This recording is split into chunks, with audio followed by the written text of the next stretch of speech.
Naospital ang aktres at fashion icon na si Heart Evangelista matapos umanong bumigay ang kanyang katawan dahil sa matinding pagod at sunod-sunod na trabaho. Ibinahagi ng kanyang personal assistant na si Resty Rosell ang update sa pamamagitan ng serye ng Instagram Stories noong Sabado, Hunyo 27. Sa mga larawang inilabas, makikita si Hart na nakahiga sa hospital bed habang inaalagaan at minomonitor ng mga doktor at nurse. Ayon kay Res, labis na masipag si Hart at kinailangan pang umabot sa puntong hindi na kayanin ng kaniyang katawan bago siya pumayag na makonfine sa ospital. Ipinagtanggol din niya ang aktres laban sa mga bumabatikos dito.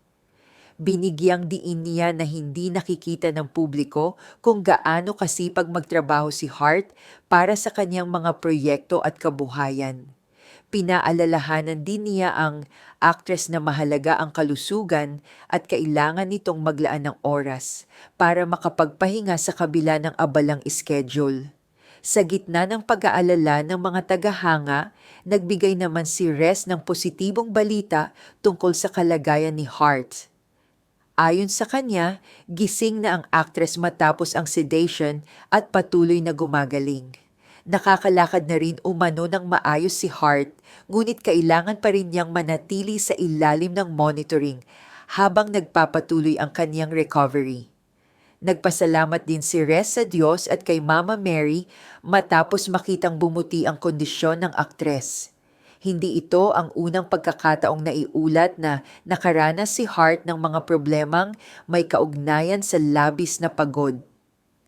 Kilala ang aktres sa kanyang international fashion engagements, luxury brand partnerships, endorsements, television projects, negosyo, at iba pang commitments na madalas magdala sa kanya sa iba't ibang bahagi ng mundo.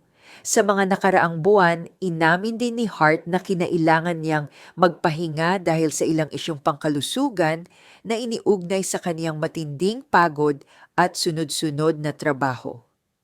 Sa ngayon, wala pang inilalabas na mas detalyadong medical statement tungkol sa dahilan ng kaniyang pagkakaospital.